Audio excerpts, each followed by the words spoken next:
Praise the Lord. April 30వ తేదీ 2025. ఈరోజు దేవుని వాగ్దానము.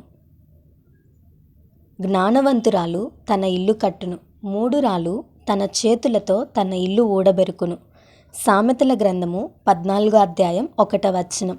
ఈ వాక్యం ద్వారా మనం తెలుసుకోవాల్సిన విషయం ఏంటంటే, ఇక్కడ ఇల్లు కట్టుకోవటం అంటే జీవితాన్ని, కుటుంబాన్ని కట్టుకోవటం. లోక సంబంధమైన ఇల్లు కట్టుకోవాలన్నా జ్ఞానం ఉండాలి కదా. ఎంత ఎత్తులో కట్టాలో, ఎంత లోతులో పునాది వేయాలో, ఇలాంటి ఎన్నో మెళకువలు మనకి తెలిసి ఉండాలి. చాలామంది మూర్ఖత్వంతో వారి జీవితాలను నాశనం చేసుకుంటున్నారు.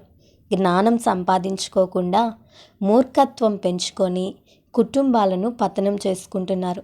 ఈ వాక్యం వింటున్న నీవు నీ కుటుంబం కట్టబడాలని కోరుకుంటున్నావా, లేక కూలబడాలని కోరుకుంటున్నావా? కుటుంబం కట్టుకునే జ్ఞానం నీకు లేదా? అయితే ప్రభువుని అడుగు. మీలో ఎవరికైనా జ్ఞానం కొదువుగా ఉంటే దేవుణ్ణి అడగమని దేవుని వాక్యం సెలవిస్తుంది కదా.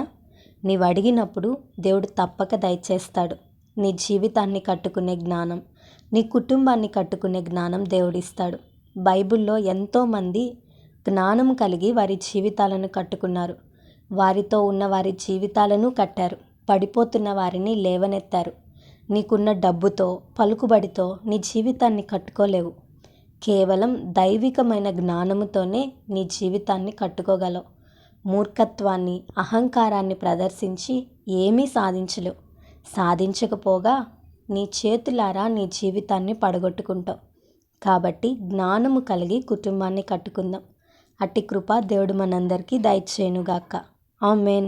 ఈ వీడియో మీకు దీవెనకరంగా, ఆశీర్వాదకరంగా అనిపించినట్లయితే లైక్ చేయండి, షేర్ చేయండి, కామెంట్ చేయండి, సబ్స్క్రైబ్ చేసుకోండి. మీ ప్రార్థన అవసరతలను మాకు కామెంట్ రూపంలో తెలపండి. మీ కొరకు తప్పక ప్రార్థిస్తాం. God bless you.